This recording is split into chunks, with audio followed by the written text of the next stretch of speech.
ಶ್ರೀಮಾತ್ರೇ ನಮಃ. ಶ್ರೀ ಶಾರದಾ ಗುರುಭ್ಯೋ ನಮಃ.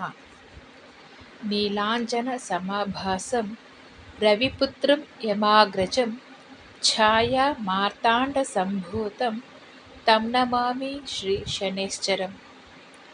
ಮೇ 16 ಶನಿವಾರ, ಬಾದಾಮಿ ಅಮಾವಾಸ್ಯೆ, ಶನೈಶ್ಚರ ಜಯಂತಿ. ಈ ದಿನ ಶನೈಶ್ಚರ ಜಯಂತಿ ಆದ್ದರಿಂದ ಪರಮಾತ್ಮನ ದೇವಸ್ಥಾನದಲ್ಲಿ ಮನೆಯವರ ಹೆಸರಿನಲ್ಲಿ ಅಥವಾ ಮನೆಯಲ್ಲಿ ಯಾರಿಗಾದರೂ ಸಾಡೆ ಸಾತಿ ಅಥವಾ ಶನಿ ದೋಷ ಇದ್ದರೆ ಅವ್ರ ಹೆಸರಿನಲ್ಲಿ ಪರಮಾತ್ಮನಿಗೆ ಎಳ್ಳೆಣ್ಣೆ ಅಂದರೆ ತೈಲಾಭಿಷೇಕ ಮಾಡಿಸಿದ್ರೆ ತುಂಬಾ ಒಳ್ಳೆಯದು. ಪರಮಾತ್ಮನಿಗೆ ಕಪ್ಪು ವಸ್ತ್ರ ಸಮರ್ಪಣೆ ಮಾಡೋದು ಮತ್ತು ಎಳ್ಳಿನ ದೀಪ ಹಚ್ಚೋದ್ರಿಂದ ಶನಿ ದೋಷ ಪರಿಹಾರ ಆಗುತ್ತೆ. ದೇವಸ್ಥಾನಕ್ಕೆ ಹೋಗಿ ಎಳ್ಳು ಸಮರ್ಪಣೆ ಮಾಡಿ ಬರಬಹುದು. ಒಂದು ವೇಳೆ ಪರಮಾತ್ಮನ ದೇವಸ್ಥಾನ ನಿಮ್ಮ ಮನೆ ಹತ್ರ ಎಲ್ಲೂ ಇಲ್ಲ ಅಂದರೆ ನವಗ್ರಹ ಇರೋ ದೇವಸ್ಥಾನಕ್ಕೆ ಹೋಗಿ ನವಗ್ರಹಕ್ಕೆ ಪ್ರದಕ್ಷಿಣೆ ಮಾಡಿ ನೀವು ತಗೊಂಡೋಗಿರೋ ಎಳ್ಳೆಣ್ಣೆ ಮತ್ತು ವಸ್ತ್ರನ ಅಲ್ಲಿ ಸಮರ್ಪಣೆ ಮಾಡಿ ಬರಬಹುದು. ಇದಲ್ಲದೆ ಈ ದಿನ ದಾನ ಮಾಡಿದರೆ ತುಂಬಾ ಒಳ್ಳೆಯದು.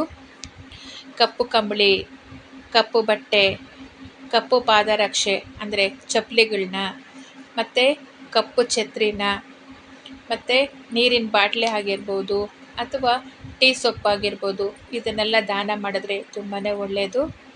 ಅದ್ರ ಜೊತೆಗೆ ಕಬ್ಬಿಣದ ಪಾತ್ರೆನ ಕೂಡ ದಾನ ಮಾಡಿದ್ರೆ ತುಂಬ ಒಳ್ಳೆಯದು ಅಂತ ಹೇಳ್ತಾರೆ. ಆದರೆ ನೀವು ಕಬ್ಬಿಣದ ಪಾತ್ರೆನಾಗಲಿ ಅಥವಾ ಕಪ್ಪು ಚಪ್ಪಲಿನೇನಾದರೂ ನೀವು ದಾನ ಮಾಡಬೇಕು ಅಂತ ನಿಮ್ಗೆ ಅನಿಸಿದ್ರೆ ಅದನ್ನು ಶನಿವಾರದ ದಿನ ಅಂಗಡಿಯಿಂದ ಮನೆಗೆ ತೊಗೊಂಬರಬಾರ್ದು ಅಂತಾರೆ.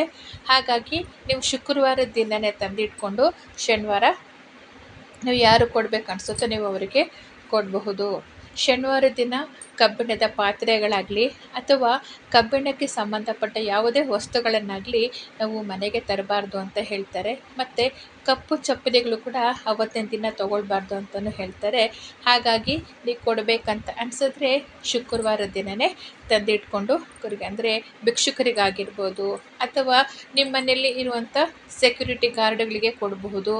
ಇಲ್ಲಾಂತಂದರೆ ದಾರಿಯಲ್ಲಿ ಕಸ ಎಲ್ಲ ಗುಡಿಸ್ತಿರ್ತಾರಲ್ಲ ಅವ್ರಿಗೆ ಕೊಡ್ಬೋದು, ಇಲ್ಲ ಕೂಲಿ ಕೆಲಸ ಮಾಡೋರಿಗೆ ಕೊಡ್ಬೋದು. ಇಂಥವ್ರಿಗೆಲ್ಲ ಕೊಟ್ಟರೆ ತುಂಬಾ ಒಳ್ಳೆಯದು. ನಿಮಗೆ ಇದೆಲ್ಲ ಏನು ಮಾಡೋಕ್ಕಾಗಲ್ಲ ಅಂದರೂ ಅಟ್ಲೀಸ್ಟ್ ನಿಮ್ಮ ಮನೆ ಹತ್ರ ಯಾವುದಾದ್ರೂ ಕಪ್ಪು ನಾಯಿಗಳು ಬರ್ತಿದ್ರೆ ಆ ನಾಯಿಗಳಿಗೆ ಊಟನ ಹಾಕ್ಬೋದು. ಮತ್ತು ಈ ದಿನ ಪರಮಾತ್ಮನಿಗೆ ಸಂಬಂಧಪಟ್ಟ ಸ್ತೋತ್ರಗಳನ್ನ ಪಠನೆ ಮಾಡೋದ್ರಿಂದ ಮತ್ತು ಆಂಜನೇಯ ದಂಡಕ ಆಗಲಿ, ಹನುಮಾನ್ ಚಾಲೀಸ ಆಗಲಿ ಅಥವಾ ರಾಮರಕ್ಷ ಸ್ತೋತ್ರಗಳನ್ನು ಓದೋದ್ರಿಂದ ತುಂಬಾ ಒಳ್ಳೆಯದಾಗತ್ತೆ. ಶನೈಶ್ಚರನಿಗೆ ಸಂಬಂಧಪಟ್ಟ ಸ್ತೋತ್ರಗಳಲ್ಲಿ ಯಾವುದಾದ್ರೂ ಒಂದು ಹೇಳ್ಕೊಳ್ಬೋದು. ಯಾವುದೂ ಬಂದಿಲ್ಲ ಅಂದರೆ ಓಂ ಶಂ ಶನೈಶ್ಚರಾಯ ನಮಃ, ಓಂ ಶಂ ಶನೈಶ್ಚರಾಯ ನಮಃ ಇದನ್ನು ಜಪ ಮಾಡ್ಬೋದು. 108 ಸಲ ಇದನ್ನು ಹೇಳ್ಕೊಳ್ಬೋದು. ಹಾಗಿಲ್ಲ ಅಂತಂದರೆ ನೀಲಾಂಜನ ಸಮಾಭಾಸಂ ರವಿಪುತ್ರಂ ಯಮಾಗ್ರಜಂ ಛಾಯಾ ಮಾರ್ತಾಂಡ ಸಂಭೂತಂ ತಂ ನಮಾಮಿ ಶ್ರೀ ಶನೈಶ್ಚರಂ. ಈ ಮಂತ್ರನ 9 ಸಲ ಆಗಲಿ, 11 ಅಥವಾ 21 ಸಲ, 51 ಸಲ ಅಥವಾ 108 ಸಲ ಈ ಮಂತ್ರನ ಹೇಳ್ಕೊಳ್ಬೋದು. ಯಾವುದೇ ದೋಷಗಳಿದ್ರೂ ಎಲ್ಲನೂ ಪರಿಹಾರ ಆಗುತ್ತೆ. ಇವತ್ತಿನ ಈ ವಿಡಿಯೋ ಎಲ್ಲರಿಗೂ ಇಷ್ಟ ಆಗಿದೆ ಅಂತ ಅಂದ್ಕೊಳ್ತೀನಿ. ಯಾರೆಲ್ಲ ಇನ್ನೂ ನನ್ನ ಚಾನಲ್ಗೆ ಸಬ್ಸ್ಕ್ರೈಬ್ ಮಾಡಿಲ್ಲ ಪ್ಲೀಸ್ ಸಬ್ಸ್ಕ್ರೈಬ್ ಮಾಡಿ, ಲೈಕ್ ಮಾಡಿ ಮತ್ತು ಈ ವಿಡಿಯೋನ ನಿಮ್ಮ ಫ್ರೆಂಡ್ಸ್ಗೂ ಶೇರ್ ಮಾಡಿ. Thank you.